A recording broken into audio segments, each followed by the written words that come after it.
It's a little late right now. It's almost 10, and I don't want to disturb my neighbors.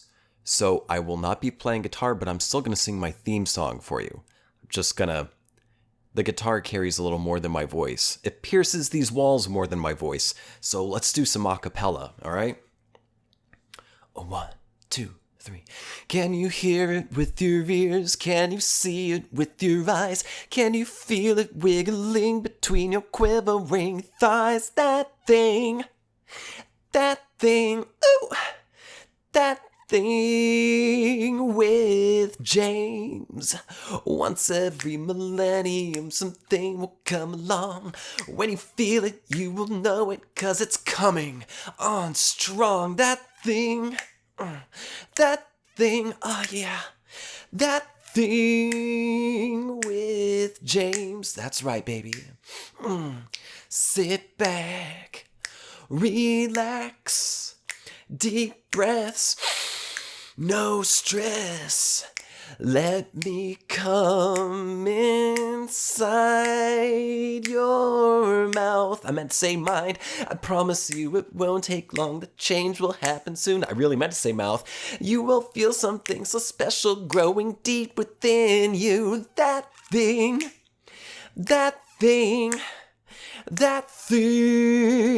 with James.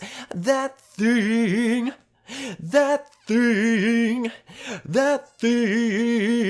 with James. That's me. Hi, welcome to episode 16 of That Thing with James J. Asher II. That's me. This is a special episode because it's another solo episode. I had a couple guests fall through this week, and that's okay. It got pretty rainy this week. It was pretty rainy last week too, but it got real rainy this week. And the past couple days have been a little chilly. And that's kind of the cold and the wind and the wetness has kind of kicked up the mold. And my apartment's got a mold problem, and there's a lot of mold in this Austin area anyway, so, you know, feeling a little moldy. But that's all cool, man. Sometimes you get a little moldy, and that's okay. So before we get into the fun, let me take care of a little bit of business.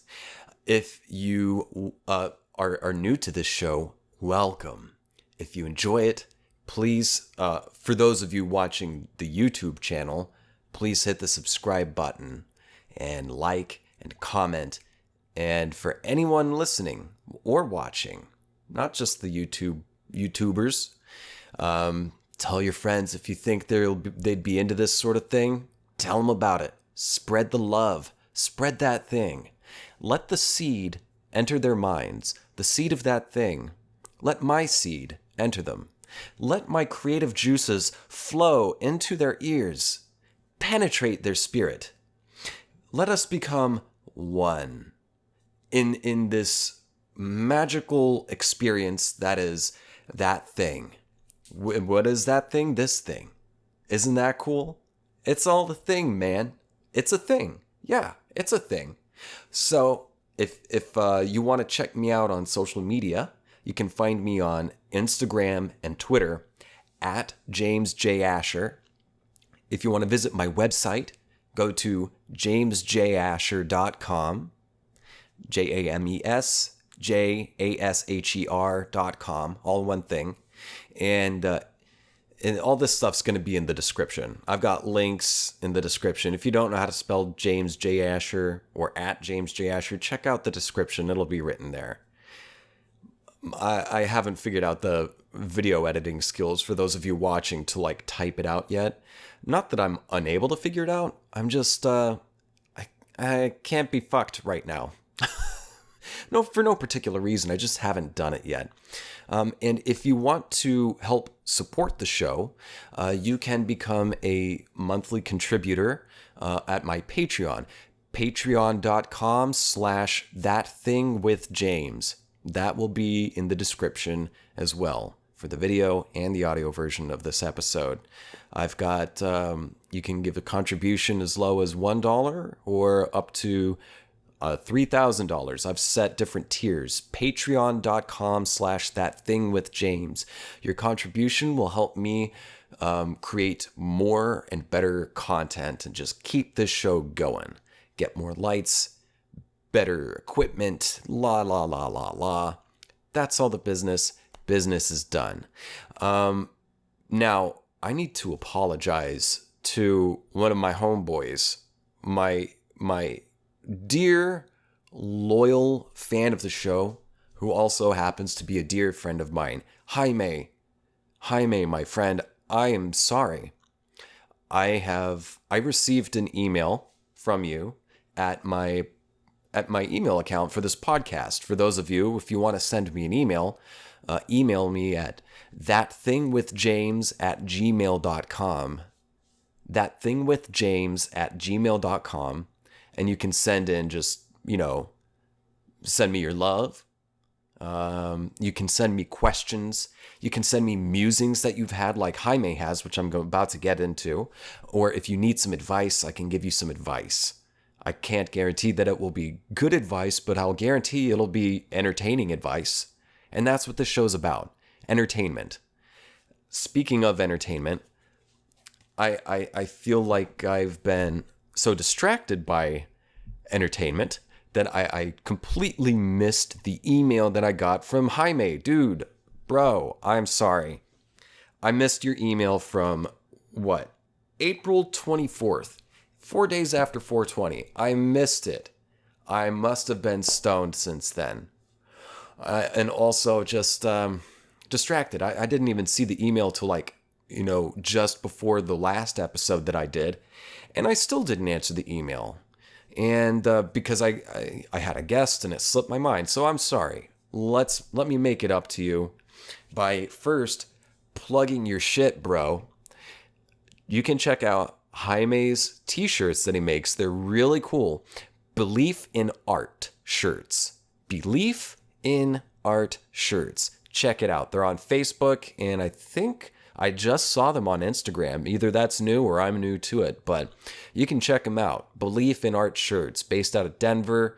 He just came out with a sweet new shirt saying something about mushrooms. I forget what it was. I saw it earlier today, right after I woke up, because one of the first things I do is probably the most unhealthy thing you can do short of smoking a cigarette first thing in the morning, and that would be checking social media. It's a bad habit, but it's a habit. Regardless, I found some cool shit because Jaime uploaded a new shirt in honor of the Denver vote. The city of Denver voted they won by, I think it was like 1,000 or 2,000. It won by a not insubstantial margin. The city voted to decriminalize, not legalize, but decriminalize psilocybin mushrooms. So Denver, what a watershed moment. Go you guys. You're my OG hometown. I'm from Denver. I'm from the suburbs of Denver. First 6 years of my life, I grew up in a suburb of Lakewood. But, it's all part of the Denver metroplex. So I consider, Denver, my OG hood. You voted right. This is hopefully a momentous moment for human beings. Hopefully, we're getting closer to seeing some sort of renaissance in pharmaceutical, medical, scientific research. If something like psilocybin mushrooms were taken off of Schedule 1 narcotic categorization, I think it's categorized as Schedule 1. I could be mistaken. But if it is, and I think it is scheduled as a Schedule 1 narcotic, that means that scientists aren't able to do research and run tests on things on psilocybin mushrooms. And I feel like they're missing out because of that restriction. They are missing out on a field of research that is showing some really interesting results. maybe 2 years ago, I read some papers about research they were doing in, I think it was Switzerland. I'm pretty sure it was Switzerland. But they were testing psilocybin magic mushrooms on people with terminal illnesses. And this was in a controlled setting. This was a true scientific test, a research. So it was a controlled group. I'm working from memory here. They found a controlled group of people who had terminal illnesses, and they had limited time, a year, 6 months, 2 years, a few months to live. And they met with, researchers who assessed the state of their psychology. They had end-of-life anxieties, end-of-life depression. And pretty much across the board, these people were given psilocybin mushrooms in a controlled setting, in a lab. I'm sure maybe it wasn't like a sterile place. Maybe they had some scientists in a living room, which would be nicer for the setting for the person tripping. But they basically got these people with terminal illnesses to trip, and they studied them and talked them through it with a psychologist on location with them. And from what I read, pretty much across the board, a lot of these people, after having gone through the psilocybin trip experience, the gravity of their end-of-life anxiety and depression, it didn't. I don't want to say that it 100% disappeared, but it substantially lowered. It brought many of these people, not all of them. I remember there were a few that didn't like it so much, but the majority of the people in this test that I read about, their anxiety and depression was substantially lowered, and they had a lot more peace of mind, and that peace of mind maintained. Eventually, the strength, the level of the anxiety and the depression did rise up again, but for the most part, these people, they'd never taken any psychedelics before, but they took the mushrooms one time. Their stresses went down. Their end-of-life stresses, subsided. Some for a few months, some for like a year, just off of one trip. They didn't continue taking it. They just had one trip, and for a substantial amount of time, their stress was substantially lowered, and they had more peace of mind, and that perspective that helped them have peace of mind to cope with the fact that, they had severely limited severely limited time limitation. They weren't going to be around much longer. Doctors told them, So yeah, I feel like there's a lot of stuff that could help with, anxiety, blah, blah, blah, blah, blah. Whatever. Jaime, let me answer your questions. I'm getting off focus, James. Focus. Okay. This is an email from Jaime. Let's see here. Hola, James. I watched the film Waking Life over 7 years ago, and it introduced me to the 7-year Homo sapien cellular rejuvenation theory. If that theory is true, why do I still have a scar or two from my childhood? Okay, Jaime. I know the movie you're talking about, and I think Alex Jones has a cameo in it. It's a Linkletter movie, I know that. I haven't seen it, though. That's one I have not seen yet, but I know about it. And as for the 7-year rejuvenation thing, yeah, I've heard about that. I didn't know it was just a theory. I heard it. That every 7 years, every cell in your body has basically, all the cells have died off and you've produced new cells, duplicates, clones of the cells that have died off throughout your entire being, every fiber. That's what the theory says. So if that's true, that's pretty cool. I don't know if it's 100% true. I assumed it was true, but now you said it was a theory that you learned from the movie. So I don't know. I don't know if it's true or not, but it's a pretty cool idea and I'm totally familiar with it.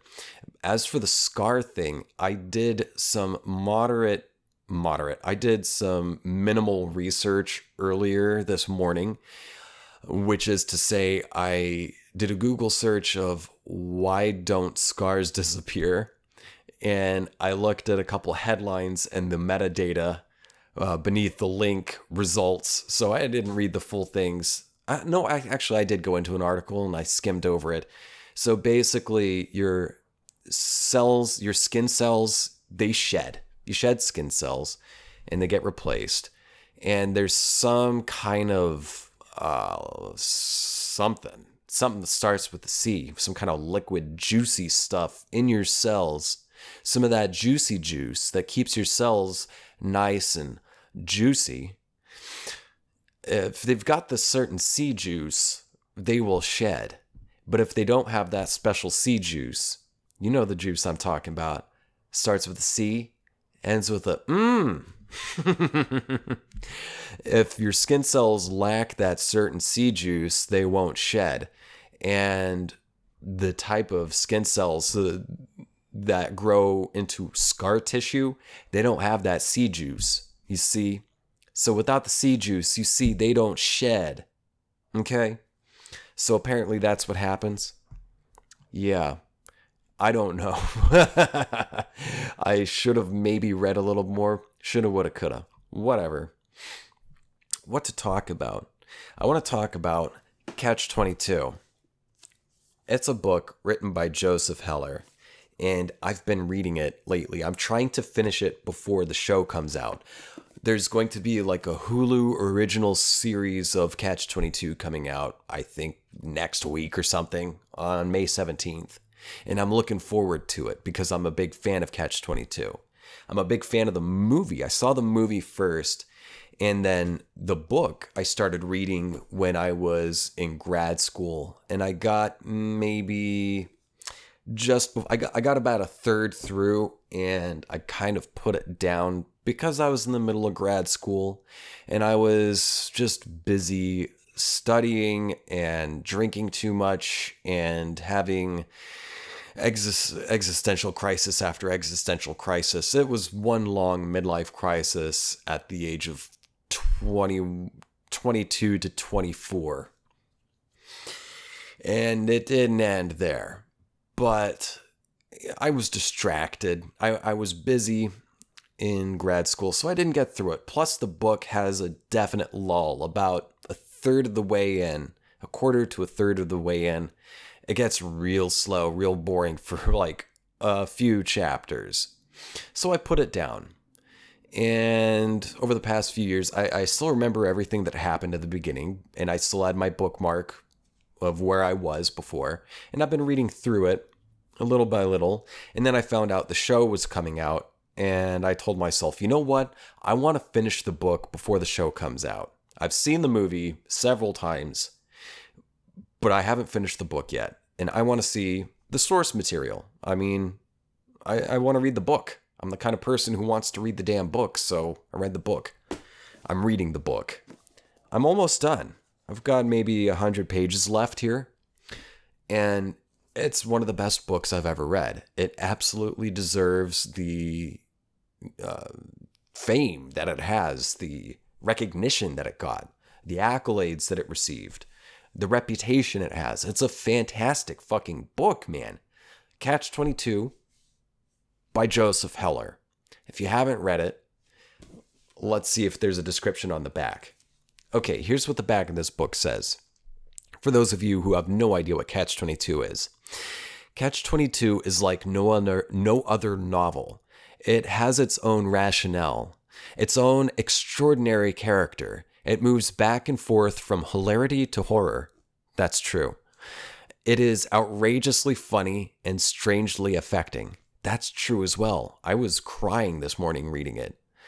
It is totally original, Set in the closing months of World War II in an American bomber squadron off Italy, Catch-22 is the story of a bombardier named Yossarian, who is frantic and furious because thousands of people he hasn't even met keep trying to kill him. Catch-22 is a microcosm of the 20th century world as it might look to someone dangerously sane. It is a novel that lives and moves and grows with astonishing power and vitality, a masterpiece of our time. That's the description on the back of my book, paperback, and I agree with it completely. It is terrifying, and then turn on a dime, hilarious. It's about this guy. Yeah, he's a bomber, and he's experiencing severe PTSD, and he's sane. He thinks everyone else is insane because they're willing to go kill and risk being killed. And the whole book, it's absurd.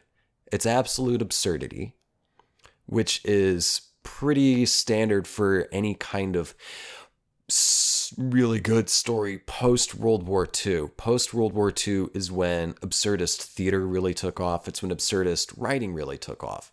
Now, absurdism had been around since before World War II, but it really became the thing after World War II because you're dealing with a culture that was traumatized. The fact that we used a nuclear bomb, a true doomsday device, twice. The United States used that, and it was just a very traumatizing time for the world. And a lot of people, after experiencing that trauma, experiencing those horrors, became disillusioned.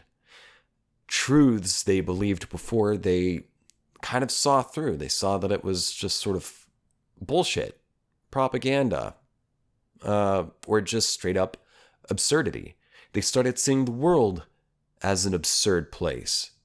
People doing crazy things for crazy reasons, for crazy ends. For what? Because we're all going to die. There is no meaning. There is no intrinsic meaning to life. And this gets in on existentialism as well, which is basically there's the nihilistic idea, nothing means anything. There is no meaning to life. It's transitory. We might not even exist. At this moment that we think we exist, we might not really exist. We might be the figments of a dream within a dream within the dream of some being within a being within a being. Yeah, there is no intrinsic meaning to life. However, that's not to say that there is no meaning. There can be meaning. It is the meaning that you find. It's the meaning that you create. It's the purpose you create. That's the difference between nihilism and existentialism. Nihilism says nothing means anything. Mwah. That's about it, as far as I understand it. And then existentialism says, well, yeah, nothing means anything, but you don't have to be so maudlin about it. You find joy in things, so find something that brings you joy. Create your own meaning, create your own purpose for life. And this is all tied in with the idea of absurdism, where it's kind of stripping apart and examining and satirizing. It's satirizing the absurdity of people who don't understand that all these things that they're fighting for in their life, all these things that they hold so high and holy, they're not intrinsically high and holy. But these people don't understand that. It's only high and holy because you make it so, because you believe it to be high and holy. The thing is not high and holy until you believe it, until you make it high and holy.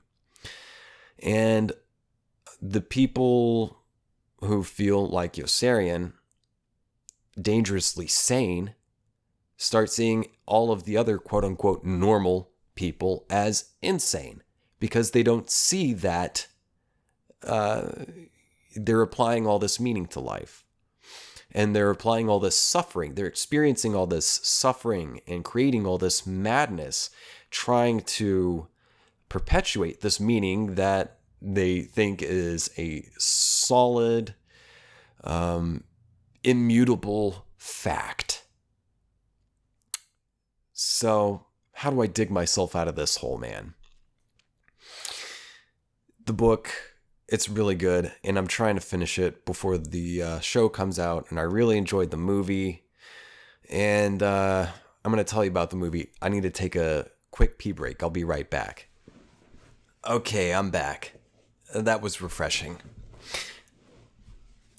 Absurdity. I love absurdity. It's some of my favorite writing. It's one of the reasons I love Kurt Vonnegut so much. Again, a World War II veteran suffering the aftershocks, the post-traumatic stress of traumatic. Really, that guy, Vonnegut, experienced some dangerous trauma. And so did Joseph Heller, the writer of Catch-22. I believe he was a bomber, just like the subjects in Catch-22. Kurt Vonnegut, he was taken a prisoner of war in Germany. And he was caught in a forest. I think he was caught in a forest, like, without a gun, alone, after a firefight. The Germans caught him and took him and the rest of the prisoners of war, Americans, to a series of slaughterhouses in Dresden, because they were just outside of Dresden, Germany, the city. Before World War II, Dresden is said to have been one of the most beautiful cities in Europe, and it was a bastion, a shining light for art. A lot of the Brechtian type theater, that Berlin 20s, 30s cool kind of theater, came out of, there was a lot of that going on in Dresden. Also, there's a great band called the Dresden Dolls. If you haven't heard of them, check them out. Amanda Palmer, she's the voice. And the drummer guy does backups on some of the songs. But Dresden Dolls, yeah. If you don't know, Bertolt Brecht was a really fucking cool playwright. I really love Bertolt Brecht. Although I would not consider his stuff absurd. He's more just Brechtian. It's what it's described as. His plays are described as Brechtian. Bertolt Brecht.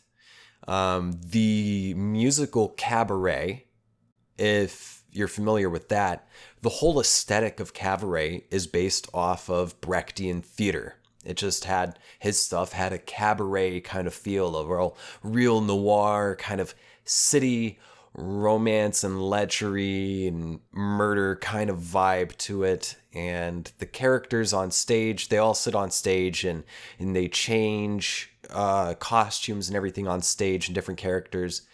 I won't get into it. I could go on and on about Brechtian theater, but I won't right now. I'll leave that for you to enroll in a master's program, in a theater master's program, so you can learn cool shit like Brechtian theater and talking out of your loins and activating your chakras and building a set, etc., etc. Anyway, absurdism. Kurt Vonnegut, he deals a lot with absurdism in his books. I always say one of the reasons I elect Kurt Vonnegut as my favorite author is that, for me, he makes the most sense out of a universe, out of life, out of an existence that is intrinsically chaotic. He makes sense out of the absurdity, out of the chaos. Man, I love Kurt Vonnegut. And I love Joseph Heller's book, Catch-22. It's fantastic. I could go on and on describing that, but I don't want to because I want to catch Saturday Night Live, and it's coming on kind of soonish. But the movie, I told you I was going to talk about the movie. The movie came out in, I think, maybe 77 or something. Let me check. I've got the DVD. I stole it from my dad. Dad, if you're listening, I feel no remorse. I'm happy to have taken it off your hands because I guarantee I was going to watch it more than you, man. Love you. Let me check this thing real quick. Okay. Where is it? Catch-22.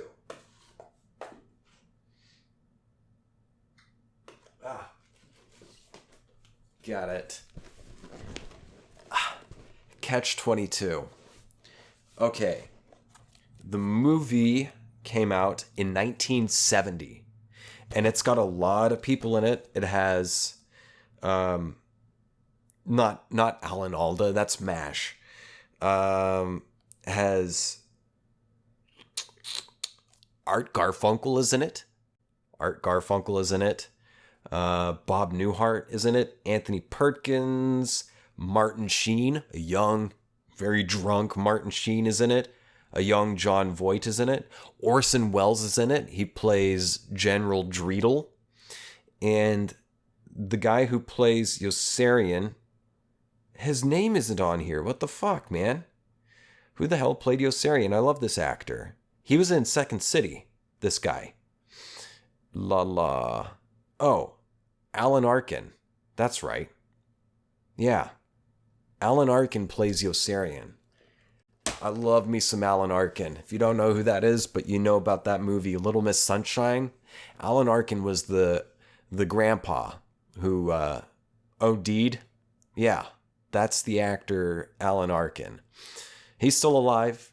He's funny as hell. Great actor. One of my favorites, largely due to Catch-22. I wasn't really conscious. I'd seen him in other movies and things before, but until Catch-22, I didn't really consciously know, oh shit, that's Alan Arkin. And yeah, he was pretty early in Second City. He started with sketch comedy. That was his thing, man. And the movie is great for a number of reasons. One that I'm continuing to realize as I read my way through Catch-22, the book. One of the things, it's an amazing adaptation of the novel.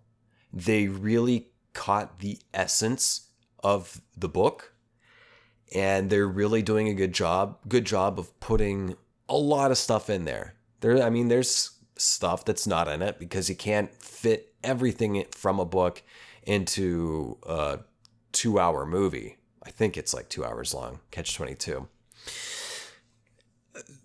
Then there's a few characters. There's a Native American character that's not in it, and there's a whole thing that happens with him that's not in it, a car wreck that happens because they all got drunk and flipped a Jeep. But for the most part, the movie is a fantastic adaptation of the book. It catches the humor, it captures the horror, the absolute horror, and it gets fucking real. Shit gets real fucking real in the book, in the story, Catch-22. And it also gets just insane. It picks apart so many different things. It highlights problems with the military, industrial, corporate complex. It dissects how wars are just money machines. They're just money schemes. It's all money schemes. It's not really about honor and yada, yada, yada. For the most part, it's just money schemes, especially for the United States. War is a money scheme. Period. It's rare that it's anything other than a money scheme.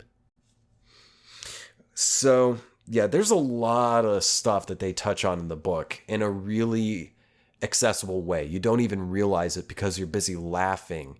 And then you finish a passage and you're like, wait a second. Oh shit, they're talking about military industrial corporate complex. Oh damn, you really picked that apart in a really good way that I hadn't thought of before, but it makes sense. Blah, blah, blah, blah, blah. That's one of the things that notably stuck out to me recently. The movie, it's a very much a 70s movie. I grew up watching a lot of movies from the 70s and the 80s, and I'm not talking about your John Hughes, Pretty in Pink kind of movies, although John Hughes is fantastic. I'm talking about the more gritty kind of stuff. Mom and Dad, I gotta give it to you. You guys, you raised me to have really good taste in cinema. So thank you both for that. So yeah, I grew up watching a lot of movies from the 70s, and there's something about movies from the 70s and the early 80s that speak to me in a way that no other era of film has captured quite so consistently and so well. Movies in the 70s, again, the 70s were a time after trauma, a time coming out of severe trauma. I'm talking about the civil rights movement, as well as the Vietnam War. It was a very traumatic time for the United States and for many other places around the world. And one of the things that happened, one of the things that resulted is a lot of really gritty kind of movies. There were a lot of really gritty, hyper-realistic movies. Scorsese was in on that.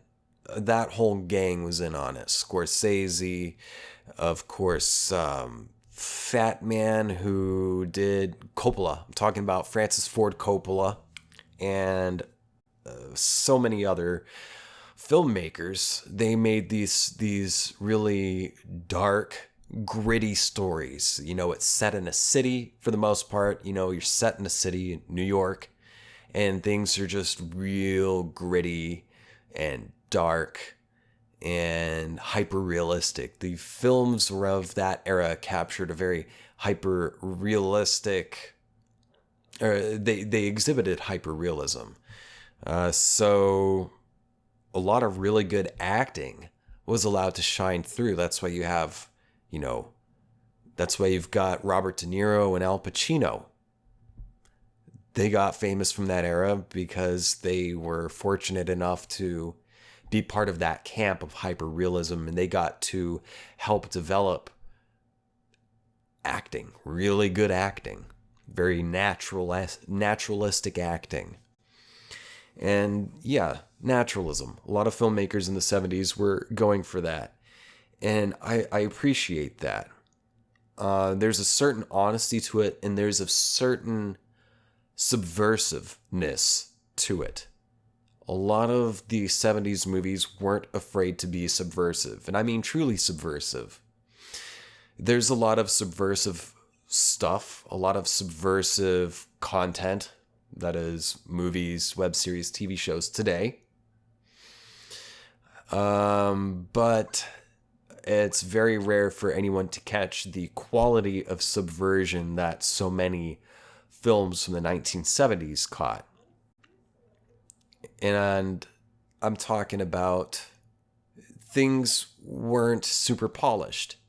So, for example, the actors in the movies, and like almost all of my favorite movies from the 70s, the actors, they're not all perfect and beautiful. There's dudes with blemishes, women with blemishes. There's ugly people. They don't have to be all stereotypical Hollywood golden veneer, gold coat of paint, perfect. Not everyone has to be conventionally beautiful in these movies. They're very real looking. I mean, shit, Jack Nicholson, he blew up in the 70s. That's when he got his, that's when he got his nut. That's when he got his recognition. It's the 70s. He's a handsome guy, but he's definitely not conventionally handsome. He's a good looking guy. He's got a great look. He is so himself. Jack Nicholson looks and behaves so Jack Nicholson. There's no one else like him, and he's not like anyone else. And it seemed like a lot of movies, so per capita, the percentage of movies that came out of America in the 70s that was really putting forward people who were not conventionally attractive, not conventionally perfect, didn't have a full head of hair, weren't super fit, and all this stuff. The 70s was like, let's just show people as they are. You don't need makeup. You come in, you got bags under your eyes, you got a zit, your hair's thinning, you look a little overweight, you look a little underweight, you're probably stoned right now. Don't put Visine in your eyes. Come as you are, because that's what I want to capture. Not the veneer you, not the Hollywood ideal, not the fake you. I want to see the real you, warts and all. I really appreciate that in any kind of art. Capturing a person, warts and all. Because I feel like that's love. That's real love right there, man. To accept a person, to appreciate a person for who they are, as they are, come as they are. Not having to pretty themselves up, not have to put on makeup. Just come as you are. Flawed. Kind of funky looking. Maybe funky smelling. Come as you are. Because I will accept you. It's not like I will accept you only if you do yourself up nice. No, it's saying I accept you as you are, flawed. Yeah, how many times can I say that?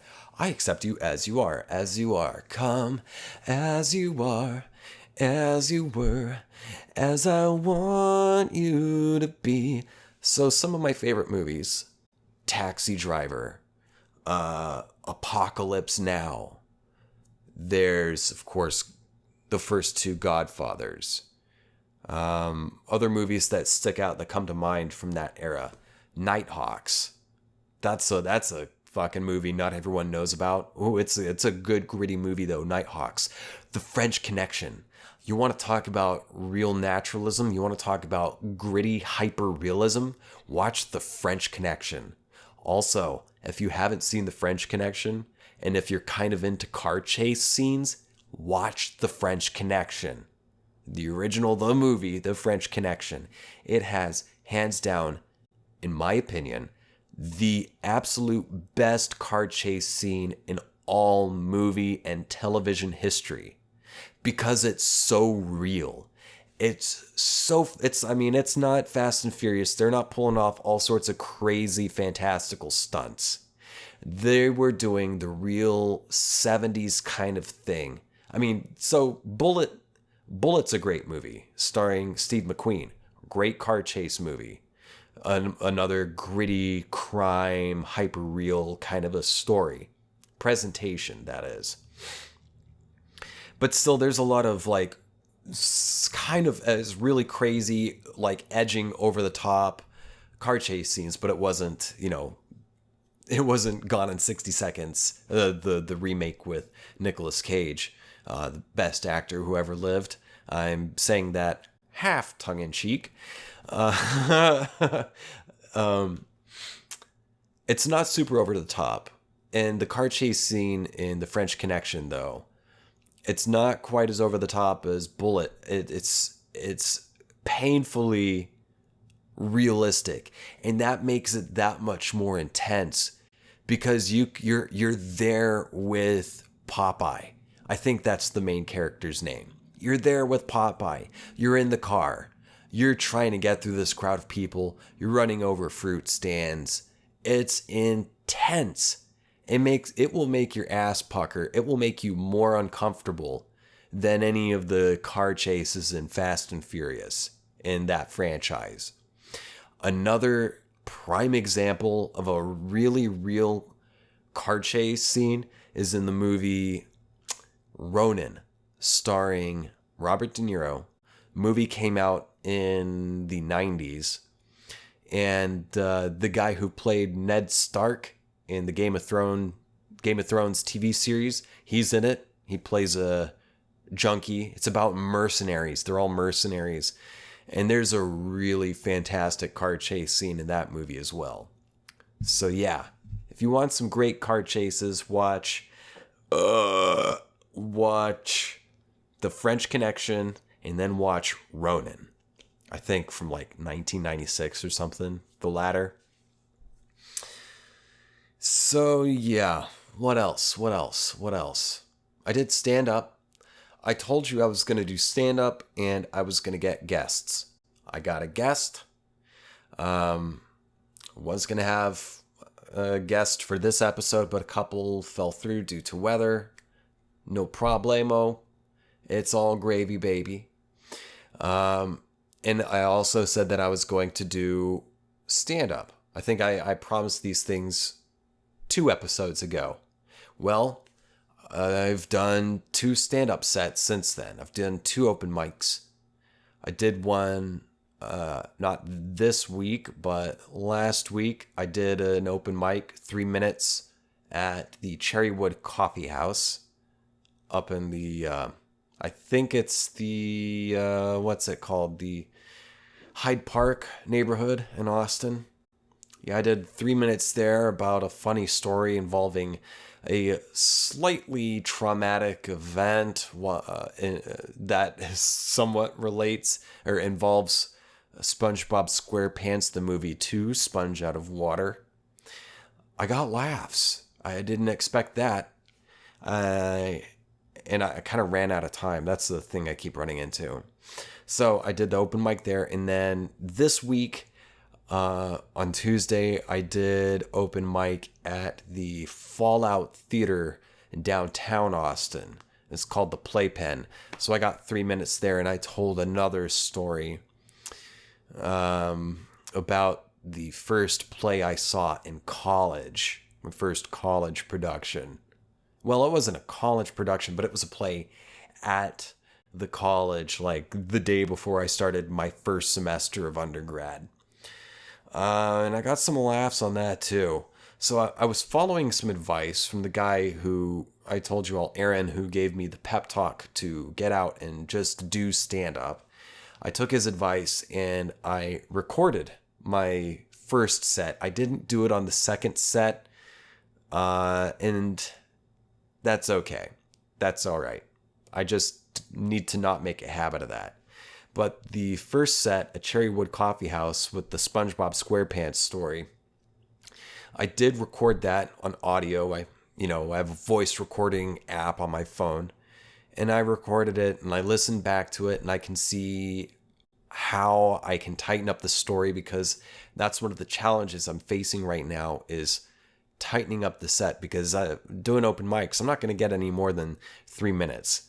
And I'm not much for just one line, crack a joke, crack a joke, crack a joke. I like to create a thing. I'm not in it just for the laughs. I don't need the laughs. What I need is the engagement. I want the audience to be engrossed. They don't necessarily need to be laughing. They need to be interested. So I want the audience's interest. That's what I'm about. And I want to make a shared thing happen. Make a connection. And I want to do that in my own way, and I'm figuring out how to do that in my own way because I'm actually doing it, and I'm really proud that I did it. And also that voice recording, I also, with the SpongeBob bit, I got laughs that I didn't even realize I got. So that was uplifting as well. That was encouraging. But, yeah, one of the main reasons I wanted to do stand up, to go to these open mics regularly, I'm committed. I'm doing at least one every week. And I committed to it 2 weeks ago, and so far I've done 2 because it's been 2 weeks, 1 a week. I intend to start doing more, incrementally more.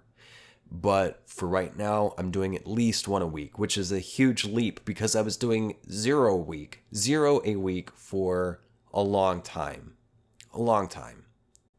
So now, over the span of the past 7 years, I've done 4 stand-up sets total. Open mics. The first one was when I first moved to Austin. The second one was last year at some point. And then 3 and 4 have been the past 2 weeks. And one of the reasons I'm committing to it now is because I want to get more comfortable with being looked at. I want it to help with my acting, because a lot of the problem that I find with acting, with my issue with acting, is that I get nervous. I get uncomfortable being looked at. And I want to get past that. Sometimes I'm not always uncomfortable being looked at, but I want to be really comfortable.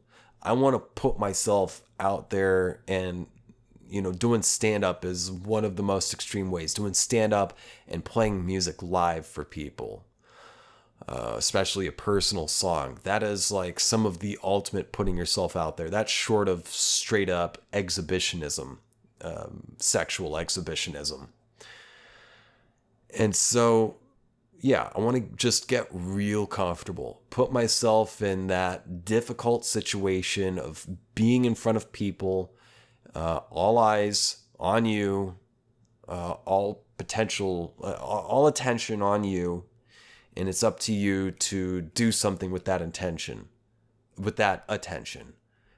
My intention is to get the people's interest, like I said.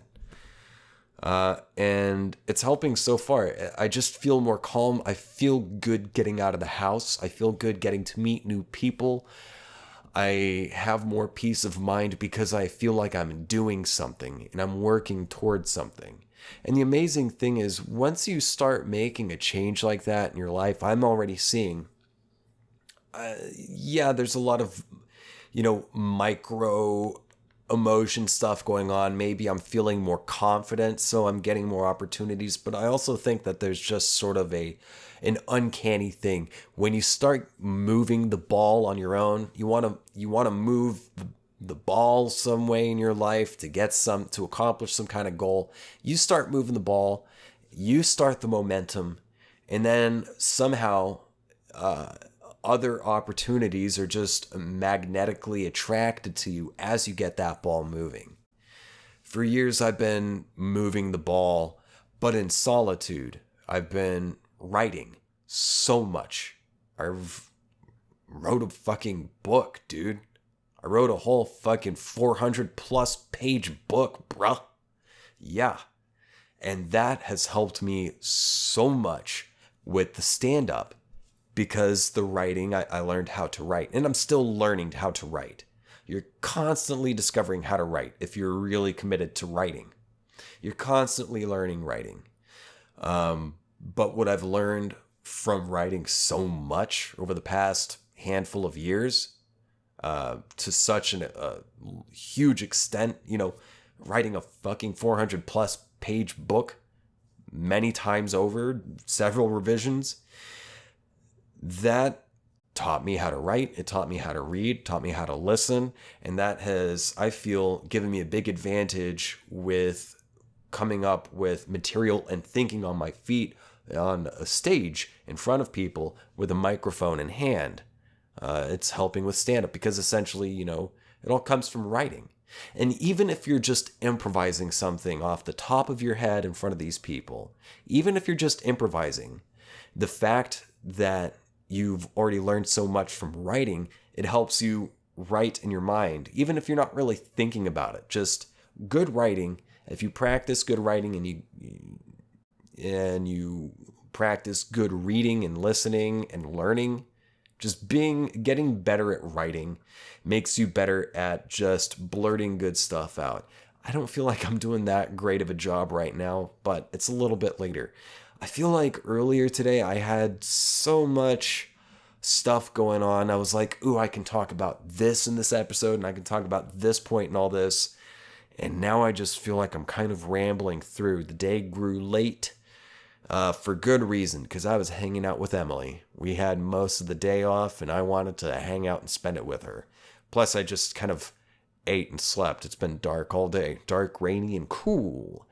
And that's a perfect time to just, take naps. Yeah. So yeah, I've done stand up, and I intend to keep doing it. And right now it's like I'm feeling better. I feel like I'm getting out and doing something that yeah, I just feel good. I feel like I'm accomplishing something instead of just sitting around waiting for the world to happen. And it seems like that is, it's making my days better, and also seems to be attracting more opportunities, because all of a sudden, out of nowhere, I'm getting like all these different kind of auditions and stuff, which is cool. More auditions than I had been getting. Maybe I'm just applying some kind of correlation between the fact that I'm feeling more confident and getting the ball rolling with stand-up. Maybe I'm applying some kind of correlation between that and the fact that I've been getting more auditions than usual lately, and have been auditioning better. But I think it's related somehow. And I think a lot of it just has to do with feeling confident and comfortable. Another thing that has had me feeling more comfortable this past week is that I've stopped drinking coffee. I've stopped drinking coffee several times before, and I've done it again this week. And dude, I think I'm just allergic. Like, I don't break out in hives. I don't swell up. Actually, I think I do. My stomach, I believe, gets some inflammation from drinking coffee, which really sucks because I fucking love coffee. I love the smell. I love the taste. I love the look. But coffee doesn't love me so much. It makes me just so hypertense. It creates so much hypertension in my body that I just feel on edge all day, and it just fucks. My stomach gurgles, and I get shaky and irritable and just crazy, and I don't like it. It's not necessarily the caffeine. Not necessarily the caffeine, although too much caffeine will have a similar effect. But I think I'm just super hypersensitive to whatever is in coffee other than just the caffeine. I think I might be just hypersensitive to coffee as a whole. Because I drink tea, I drink yerba mate, and I feel fine. So yeah, I keep drinking tea. I always drink tea anyway. And that helps me with my caffeine fix. Yerba mate, green tea. And another thing is I've been drinking a lot of water. I've been drinking consciously so much water. And that's had me feeling really good too. Like if I start feeling a little off, I start feeling a little anxious or something, if I catch my mind wandering off, spiraling out in its negative habit that it has, I'll be like, okay, I don't like that path I'm going down. Maybe I just need some water. So I'll drink some water, like a glass of water. And what do you know? I drink the water and I feel better. And I think it's probably got something to do with just my hydration. And maybe I get dehydrated a little quicker than other people because I've got a pretty high metabolism. So maybe that applies to the liquids as well. I don't know. If you know, let me know. Send me an email at ThatThingWithJames@gmail.com. And also, while you're at it, why not check out my Instagram and Twitter accounts? My handle is at James J. Asher. You can also visit my website, jamesjasher.com. Yeah, that's right. I'm wrapping it up. It's SNL time, and I'm getting bored with this episode. Also, what was I going to say? Again, if you want to help support the show so I can make more and better content, you're welcome to become a patron at my Patreon, www.patreon.com/ThatThingWithJames. All of these things will be in the description for the video and the audio. Also, if you're watching this video on YouTube, please do subscribe. Hit the subscribe button for my channel. And be sure to like and comment the videos if you do indeed like and comment the videos and want to subscribe. Help a brother out. And I'll try to help you out by keeping you interested and entertained and super happy, high energy.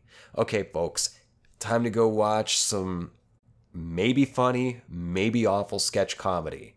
Time for my Saturday ritual of watching SNL. I love you all. Bye-bye.